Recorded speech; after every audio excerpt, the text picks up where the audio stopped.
سورة الذاريات، وفي إنما توعدون واقع في سورة المرسلات. فأنت لما تيجي تقرأ في سورة الذاريات لازم تحفظ المتشابهات دي، عشان لو قرأت في سورة الذاريات ممكن يختلط عليك سورة المرسلات فتروح ملخبط. فلازم تحفظ الاثنين عشان تبقى عارف. طيب المتشابهات في القرآن قد إيه؟ لا المتشابهات لا تحصى كتيرة. عدد. يعني مثلا احنا الكتاب بتاعنا 5000 متشابه. 5000 متشابه، كل يوم ليا 70 صفحة في المتشابهات. الكتاب بتاع المتشابهات 5000؟ لا الكتاب 1000 ورقة. 1000 ورقة. 5000 متشابه. في 5000 متشابه. أنا بقول لك متشابهات اللي بتقول كتير. 5000 متشابه في القرآن في 1000 صفحة. في 1000 صفحة. وبتقرا 50 صفحة كل يوم في 70 صفحة. نعم. بياخدوا قد إيه منك بقى؟ لا ساعة زمن، ساعتين. ساعة زمن. وصلنا كده لغاية بالليل احنا. لا. طب قول لي. ما من الساعة 5 لغاية الساعة 6 خلاص. طب وبعد كده؟ كده خلاص اللي عليا. ابدا بقى مثلا انا بدرس ده كده انا خلصت المراجعة الحاجات اللي انا خدتها قبل كده. ابدا الجديد بقى انا بحفظ في الجديد. اوبا. مثلا انا بحفظ في تفسير، يبقى ليا مثلا ساعة تفسير احفظ فيها النهارده مثلا 5 صفح. ليا مثلا علم مقارنة الأديان، ليا كتب براجعها، ليا كتب مثلا فيها مغالطات، هنا غلطوا في حاجه زي كده في الانجيل، في انجيل لوقا، في انجيل متى، في انجيل كذا، في انجيل كذا، هنا حصل مغالطات هنا. طب ايه الفرق بين ده وده؟ طب الانجيل نقد التوراه، طب الانجيل نقد القران، على حسب كل ده مثلا بياخد معايا ساعتين. يبقى مثلا دخلنا في ساعه. طب حاجه ما عرفتهاش بقى بتستنى تسال عليها مين؟ شيوخ. شو مولودين بقى فين بقى؟ انت مشيوخ في الجامع ولا فين حته شيوخك؟ لا ما كل شيخ كان في، يعني الشيخ اللي علمني القران حفظ كان عندي في منشيه ناصر الله يبارك له فضيله الشيخ عبد الشكور محمود. ده علمني القران. عندنا في كتاب عمر بن الخطاب.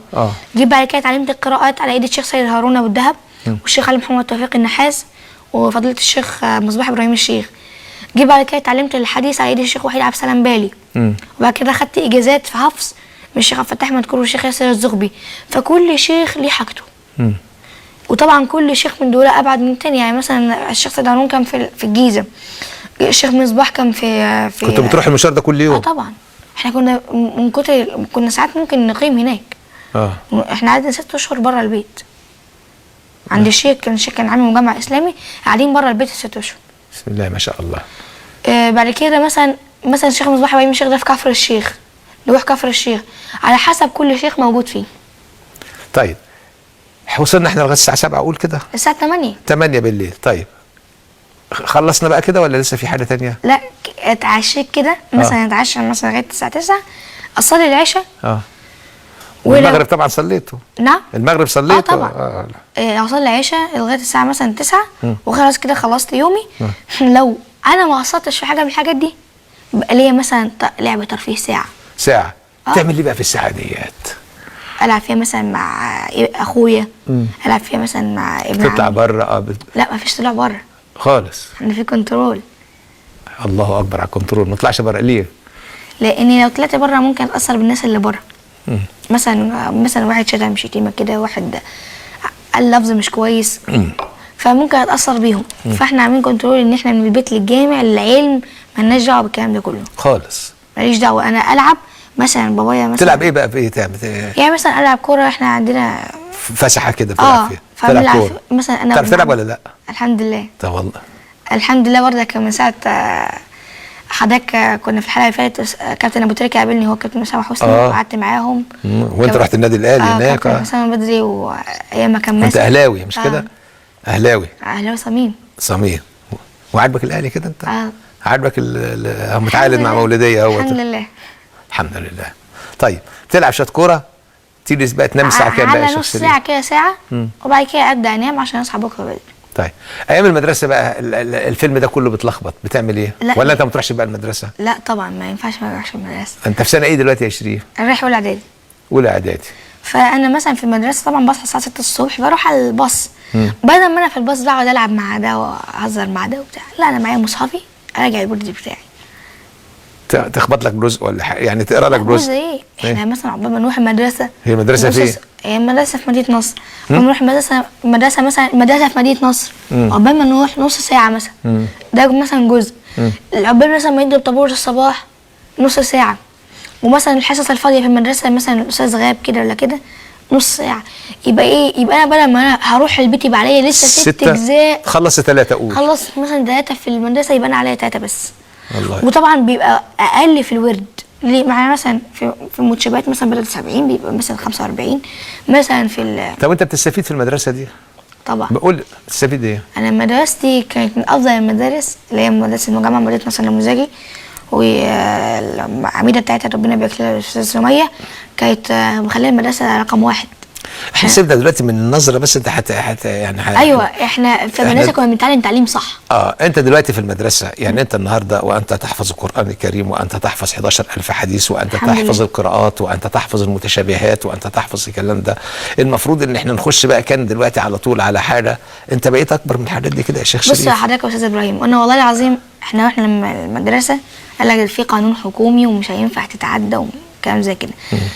على دي مش مشكلتك على كل حاله، عشان لحسن انت لو قلت كده، لو قلنا حاجه ممكن يطلعوك من المدرسه. مالناش دعوه بالكلام ده دلوقتي، نبقى نشوف الموضوع ده مع حد تاني.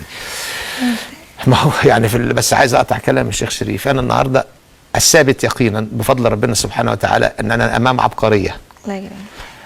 فهل نترك هذه العبقريه النهارده ونخش بقى نروح في المدرسه عشان نحفظ في اولى اعدادي بياخدوا مثلا اي حاجه في اي موضوع، وكل الحاجات اللي هياخدها انا في المفترض ان في حاجات للثقافه العامه المفروض ان احنا نعلمها له، بس احنا نفضي له وقتنا كله ليتعمق ويدرس ويبرع في هذا الكلام.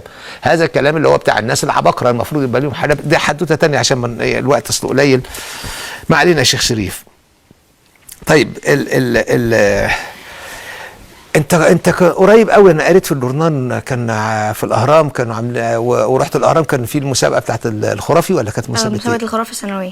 اخدت ايه بقى؟ انت طلعت فيها؟ طلعت الاول بقى؟ الحمد لله طلعت الاول. احكي لي على المسابقه دي، حكايتها بقى. بص حضرتك اقول لحضرتك المسابقه بالتفصيل لكن على عجاله باذن الله ان شاء الله يا عم شريف.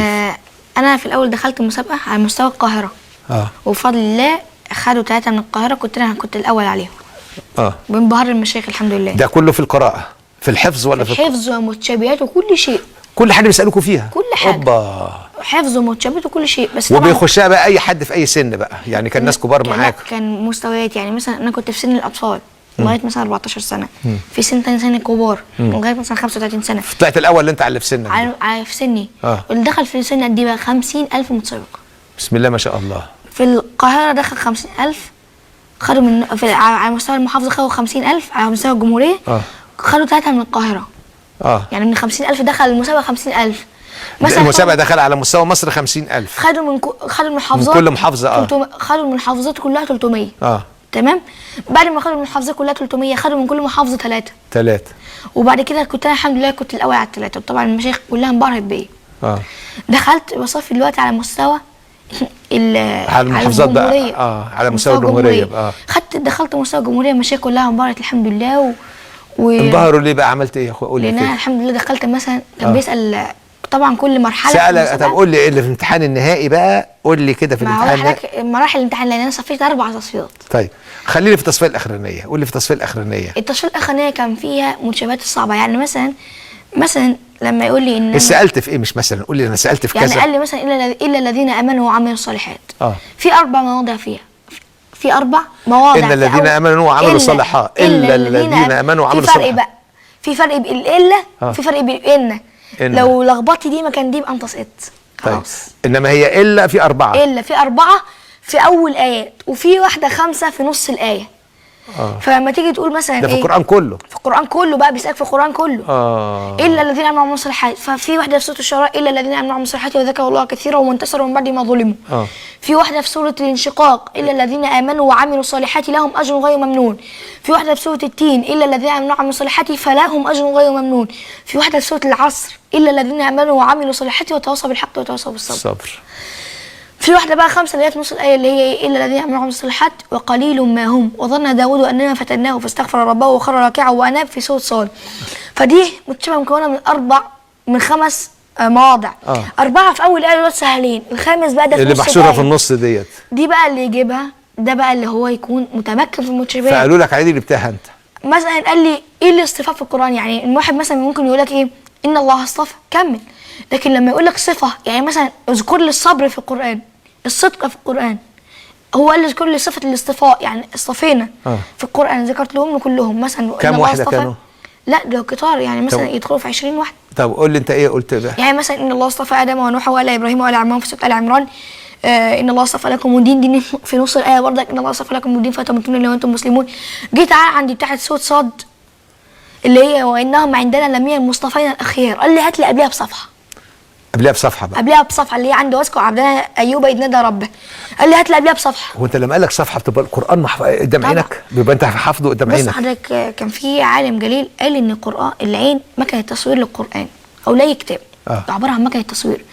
فانت دلوقتي القران من كتر انا براجع عليه لذلك براجعه غيبا دلوقتي، من كتر ما انا براجع عليه حفظت المصحف. فلما براجع دلوقتي اكني مصحف قدامي. لما لك ارجع صفحه بقى شفتها؟ ارجع صفحه، يعني انا كنت في مثلا في نص الصفحه الشمال، دلوقتي هرجع صفحه هيبقى عندنا واذكر عبدنا داوود او واذكر عبدنا ايوب. مثلا انا كنت في نص الصفحه اليمين، هرجع صفحه لغايه الشمال اللي هي مثلا جنات عدن مفتحه لهم الابواب، على حسب ما هو بيقول لي. فالقران قدامي اكنه مفتوح. فالحمد لله اجتزت الاختبار. بعد كده دخلونا في مسابقه اسمها مسابقه المتميزين. دخل معايا 9 افراد، 9 افراد طبعا متميزين. فالحمد لله خدت الاول عليهم، لدرجه ان الشيخ اللي كان في المسابقه قال لي ان انت هتمثل مصر في الكويت، لان هم مسابقه الخرافي دي عاملينها بتاعت الكويت. فانا خدت الاول على مصر، في واحد خد الاول مثلا على الكويت، وواحد خد الاول على سوريا، كل واحد خد الاول هيدخلونا مسابقه في الكويت، وهنمثل مصر ان شاء الله. همثل مصر هناك. امتى؟ والله هو ما حددوش. طيب طلعت الاول، سالوك في ايه بقى يا شيخ شريف في المتميزين بقى، في ال9 دولت؟ في المتميزين تميز صوت، هل انت صوتك جميل؟ تميز حفظ. طب وانا لما قالوا صوتك جميل قريت ايه انت؟ او اختار لك حاجه تقراها ولا انت قرات؟ لا هو قال لي اقرا ما تشاء، لكن بقرا مثلا بالتجويد، يعني مثلا اسمع حضرتك حاجه بس عشان نلحق، عشان الوقت باذن الله. أعوذ بالله من الشيطان الرجيم. بسم الله الرحمن الرحيم.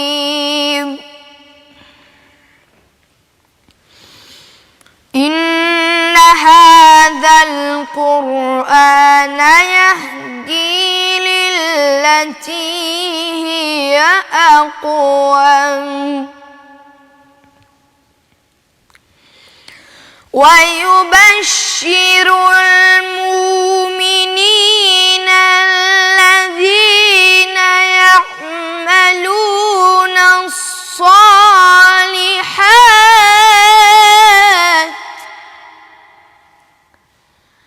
أن لهم أجرا كبيرا، وأن الذين لا يؤمنون بالآخرة أعتدنا لهم عذابا أليما. ويدعو الإنسان بالشر دعاءه بالخير، وكان